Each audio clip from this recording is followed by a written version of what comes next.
Hey empath, welcome back to Flavor of Fuckery, the weekly reading of the energies for the week.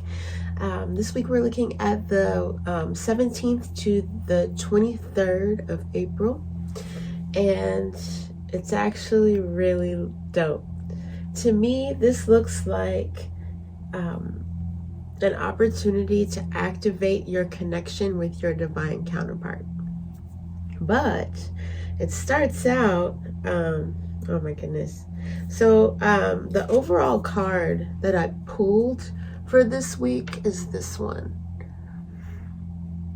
It's a 36. It says lost in space, needing direction. And something about this sun and earth and this angelic creature holding up the earth as though it's two-dimensional. Something about that to me says solar eclipse, which we do have coming up next week. So it definitely makes me feel like this is a big overall overarching energy that is going to cause an opportunity for a big shift, maybe a gateway kind of energy. But it was really fascinating when I was shuffling the deck trying to set intentions for the reading. This card fell out 3 times. So I put it to the side, and then looking at these two together, we've got stars in the sky, limitless possibility, and we've got lost in space, needing direction, right? See how these are opposites? It's like a depiction of the spectrum that we're on, or the way that we can look at this energy, the two, sides of the same energy. One looking at it as though we're directionless, we're lost, oh my goodness, and the other one being like, dude, we're limitless. From this point, the options are wide open. Same energy, different outlook, right? And also notice that this figure, this light figure, light being, is sitting, meditating in the center of a bridge. And last week, we had that bridging energy, right? So that's why I put both of these together for our reading this week. I feel like it's a good depiction of how you might see this energy had you not watched this message. So the line story for this week, we are actually moving from, where were we? We were in heart, will, ego center energy with Aries season, right? And we're moving into Taurus season. So it's an opposite, it's a pendulum shift from masculine, let's do this, to the feminine, openness, void, reception, right? So the sun actually goes into Taurus on Tuesday. That's the 19th. We have Earth Day coming up on Friday. That's the 22nd. And we have 3 different void of course moons this week. The first one is on Monday. It's only 2 hours and 22 minutes, and that's going to happen in Scorpio before it moves into Sagittarius. And then on Wednesday, we're going to have another void moon in Sagittarius. That is my apex of the weekday, right? And it's for 7 hours in Sagittarius. That's also a 5th line day, which I feel like there's going to be a lot of dynamics. Even the card that I pulled for Wednesday, it contributes to the idea that this is going to be a pivotal dynamic kind of day. And then Friday, we have the moon void for 2.5 about hours in Capricorn. And again, that's Earth Day. And that is a first line energy day, because that's the day that we shift into the gate 27 somewhere during that day, which is another sacral center gate. So both of our gates that we're transiting this week are sacral. We've got the 3, we're starting out on the 3, we've shifted into the 3 on Saturday, and we're transiting the entire 3 and then going into the beginning of the 27. The 3 is about difficulty at the beginning, and I see this as a energy that this time around is very focused on bonding, connection with other people, relationships type thing. And with Pluto being in the harmonic gate, the 60, that is creating a full channel between the 3 and the sun, with the sun in the 3 and Pluto in the 60, that is activating our sacral, giving us sacral definition for everybody, even those who don't normally have it. You're going to feel more of a interaction and a connection with your sacral energy than you normally do this week. And Pluto being about your truth, I see this as an opportunity for you to go back and look at a recent relationship. There might even be a remix opportunity for somebody that you used to deal with to come in and talk to you about the way things went sideways, you know. Or it could be someone who's kind of been in your orbit that you haven't really messed with, but maybe you've been kind of talking to for a little bit, that wants to draw a little nearer and create a stronger bond with you. And what I'm seeing in the cards is a possible disconnection between the 3D reality and what was already done energetically. Okay, so on Sunday we are in the second line, and it is called immaturity, and I got the Magician. All right, so to me that says that when this connection first happened, when you first drew this person in, the things that you posted on your profile or on your Instagram that made them slide into the DMs, whatever it was that attracted this person in the first place, what they saw in the parking lot when they asked for your number, whatever, right? It's in a different energetic vibration than where you are wanting to be going forward. And without having taken the time to look at that and really pay attention to the energy and the vibe that you were in when you set that hook out into the water, right? When you threw the bait out there, you were in a different mindset, in a different headspace, maybe more immature than you are now, or than you want to be when you call in your divine counterpart or divine partner, right? So this is a person who is in your orbit for that reason. They were drawn to you in that energy, okay?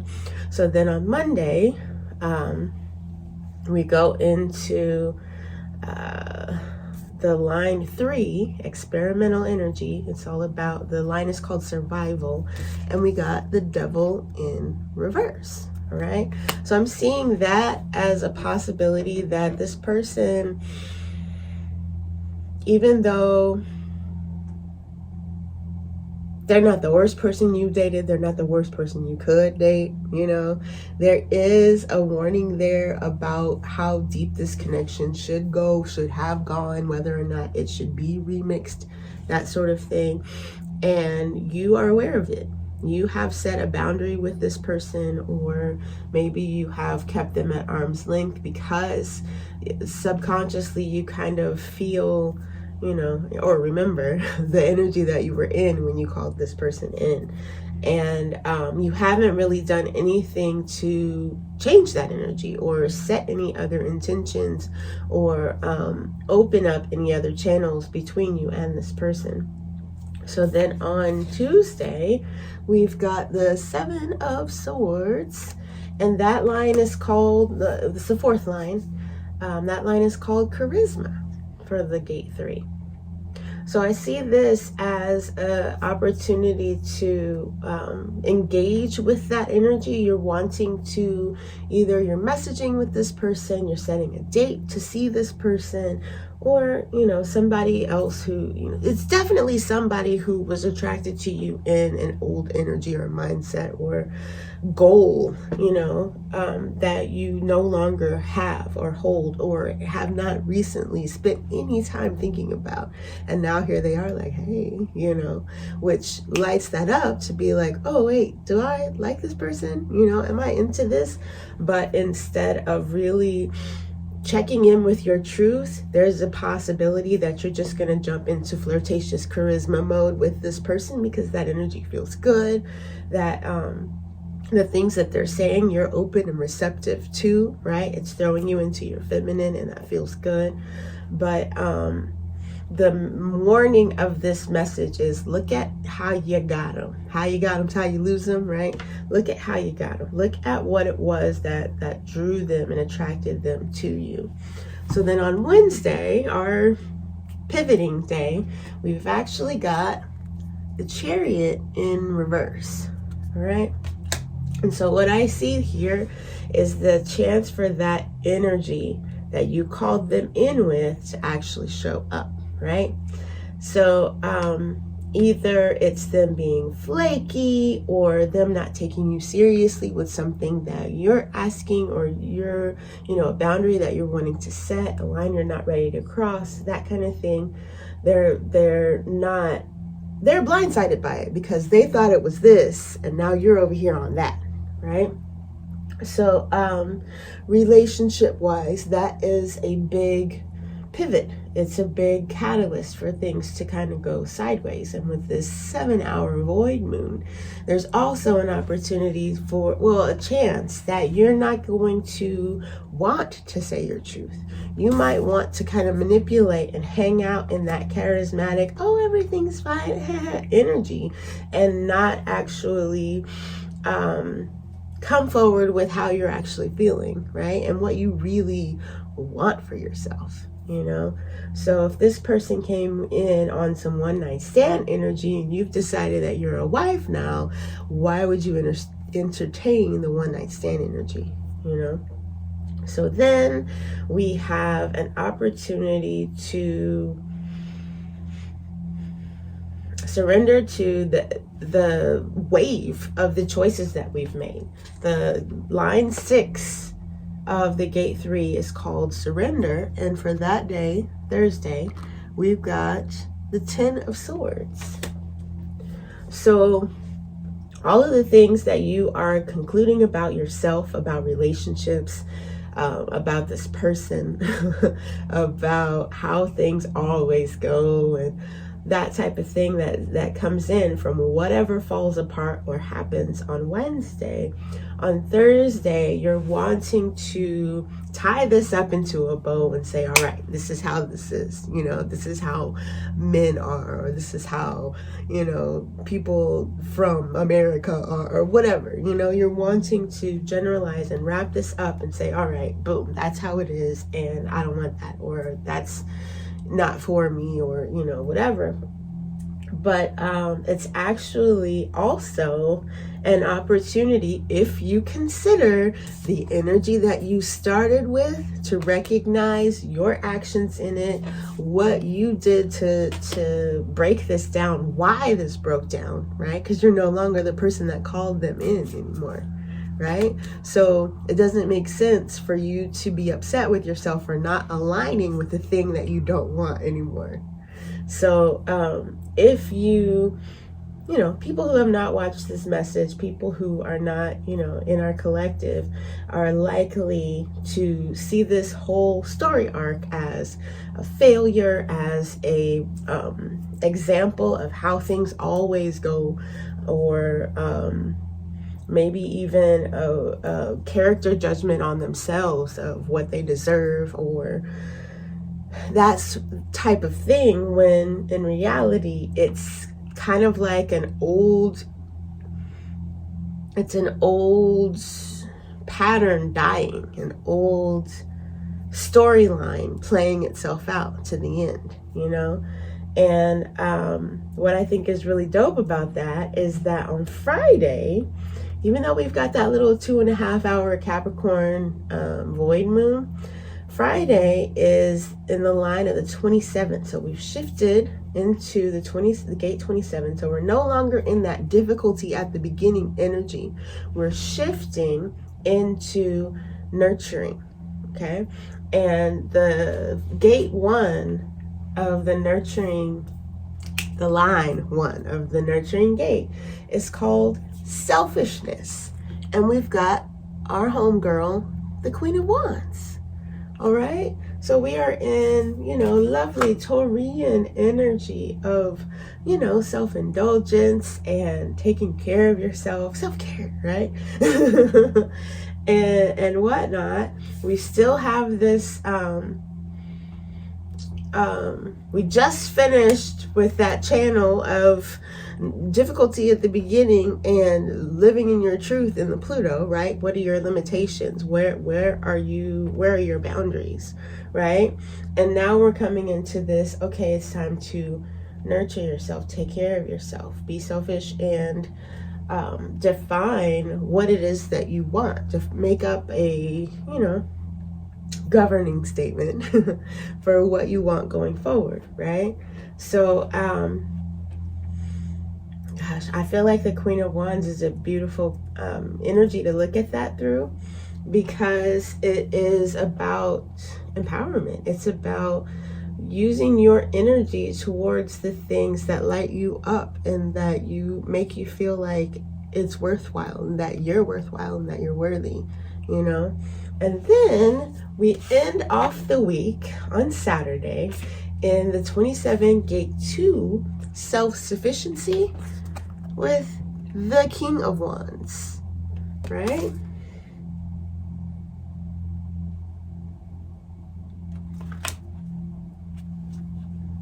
And I kind of got a storyline or heard something to the effect of a truth statement where this Queen of Wands was saying, I honestly don't see a point in a relationship that doesn't level me up, doesn't upgrade me, and being able to openly admit that to this potential counterpart and know that he's going to understand what you're saying. It's not just about money. It's not just about being a gold digger. It's about, I need this to be enriching to my life. I need, if we're going to unite, if we're going to be together, then it has to be something that is not a hindrance to me, but an addition, a plus, right? And I want to be a plus to you. I want us to come together and do better, do life better, because we're together, as opposed to struggling and trying to, advance one another. I don't want to siphon off of your life energy or finances, and I don't want you siphoning off of mine. I want us to come together and be stronger together, stronger for having this bond and these people, being together. And knowing that you'll be able to speak your heart in a way that this person will be able to hear it with theirs, as opposed to the conversations that are being had out in the world about relationships these days. The chakra card that I got for us for this week is the 30. That is a throat chakra card, and it's called Shining Through. I definitely see this as a sexual energy card. I see this as a card depicting the connection between the yoni and the throat. And I see it also as a manifesting card, as a possibility of speaking your truth and setting up the energy towards what you actually want. So being willing to risk losing this king because he's not the right one, if he goes all into his, guarding his pockets and I'm not looking for a gold digger, when you say I'm looking for something that builds me up and enriches my life, then he's not the one, because he's not hearing you through his heart. He's not hearing what you're actually saying, be whatever that message is, right? So whether it's somebody that, maybe you have several kids and you want someone to come in and be a father figure that these kids have never had, instead of being terrified to say that and acting like you have it all together, or like everything is fine how it is, like actually saying your truth and being honest and saying, I'm looking for someone who's excited to be a father figure to my kids, because they need that more than anything, and that's the way to my heart, to love my kids and embrace this family dynamic as hard as you want to be, in my bed. Just being, honest about that. What do you actually want things to turn out as, and putting that energy into that? What would that look like? What would that be like? What type of person will be interested in something like that? What is their schedule like? What is your schedule like? Is your schedule even conducive to that? Do you have those family dinners Sunday nights available? Can you? That sort of thing. Putting the energy, all that energy that you put in the thirst trap in the F-boy, that kind of energy, well, not the same kind of energy, but that amount of energy into aligning with who you eventually want to become, who you eventually want to attract, where you eventually want to be, so that when you align with that person, you light that person up and they come in for you, you know exactly what that looks like, you know what it feels like, you know who it is, and you're not tempted to go back and remix some energy that wasn't for you in the first place. All right, so that is what I've got. I hope it doesn't sound like the same old.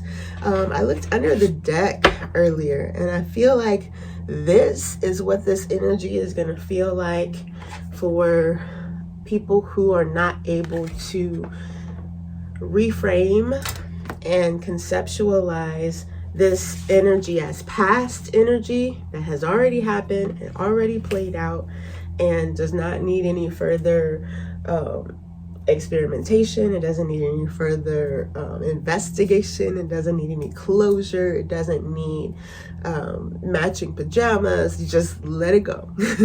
Let it fizzle. Let it die out. Whatever happens on Wednesday, it happens for your greater good, and just take that to the bank, baby. You got this. This is a whole new dynamic. It's a chance to really take a magnifying glass to what you see relationships as. What do you need a relationship for? Why do you want one? Do you even want one? You sure about that? What do you really want to add to this person's life? What do you want them to add to yours? What do you hope they would add to yours? And be general, because obviously you're not wanting to script this person, right? But you want to have an idea of where they fit into the dynamic. What's blank that you need somebody else's input on, or their experience, their expertise on. Where can they help you? Where are you willing to allow them to help you? Not just about opening doors and carrying groceries and shit, but like actual real life stuff, things that you haven't learned that you need somebody else to help you with. Where are those places? What are they? And can you put your pride down and allow that to happen, or no? All right, empath. I'll see you next week. Bye now.